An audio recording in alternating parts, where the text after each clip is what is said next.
एक दफा की बात है, ईमान और असद जो कि बहन भाई थे, वो अपनी मम्मा के साथ एक नए शहर में शिफ्ट हुए, क्योंकि उनकी मम्मा एक गवर्नमेंट टीचर थी, जिसकी वजह से उनका तबादला एक शहर से दूसरे शहर हो गया था।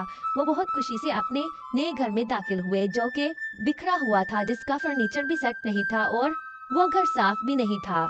ईमान और असद कमरे में जाकर अपना घर देखने लग गए। उसकी मम्मा को एक इम्पोर्टेंट मीटिंग में स्कूल जाना था, तो वो फौरन से पूरा घर साफ नहीं कर सकती थी और घर भी खाली सा लग रहा था, जहाँ हर कोने में डब्बे डब्बे पड़े हुए थे। इनकी माँ जो बहुत मेहनत कर रही थी ताकि सब कुछ सेटल हो जाए। इसी तरह इन दोनों के माइंड में एक आइडिया आया। आज उनकी माँ की सालगिरह भी थी और वो तैयार होकर स्कूल जाने लगी, और उसने तैयार होते हुए ईमान और असद को कहा कि तुम दोनों घर बैठकर टीवी देखना और कोई शरारत ना करना, मैं घर आके खाना बना दूंगी और पूरा घर साफ और सेटल भी कर दूंगी ताकि तुम लोग अपने कमरे में रह सको। लेकिन ईमान और असद का इरादा कुछ और था। चलो माँ को सरप्राइज देते हैं। हसन ईमान से सरगोशी की, इसकी चमकदार नीली आंखों में खुशी भरी हुई थी। हम घर को बहुत खूबसूरत बना देते हैं और जब वो मीटिंग से वापस आएंगी तो थक चुकी होंगी। घर को साफ करके हम माँ को सरप्राइज देते हैं और उनकी सालगिरह को भी सेलिब्रेट करेंगे।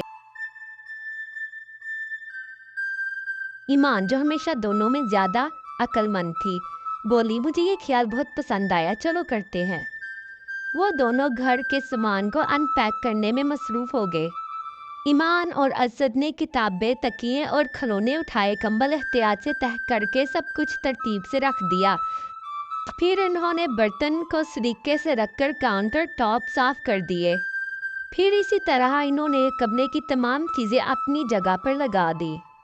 फिर असद ने हॉल में आके एक बड़ा डब्बा खोला। उस डब्बे में बहुत ज्यादा खिलौने थे। फिर इन्होंने कुछ तस्वीर दीवारों पर लगाना शुरू कर दी। उन्होंने चूल्हे के ऊपर एक बहुत बड़ी तस्वीर लगाई। इन्होंने किचन बहुत सलीके से साफ किया, फिर सारे बर्तनों को अपनी जगह रख दिया। जब पूरा घर साफ और सलीकामंद दिखाई देने लगा तो ईमान और असद बाहर गार्डन में आ गए। इन्होंने मुरझाए हुए फूलों और पौधों को पानी देना शुरू किया और पौधों को काट कर एक खूबसूरत शक्ल दे दी। और वो पहले से ही केक मंगवाकर मेज पर रख चुके थे ताकि वो अपनी माँ की सालगिरह को सेलिब्रेट करें। जैसे ही सामने का दरवाजा खुला, ईमान और असद तेजी से कमरे में दौड़कर सोफे के पीछे छुप गए और अपने हंसी को रोके बैठे। इन्हें अपनी माँ के कदमों की आवाज आ रही थी जो करीब आ रही थी। सरप्राइज, उन्होंने एक साथ पुकारा जब वो अंदर आई।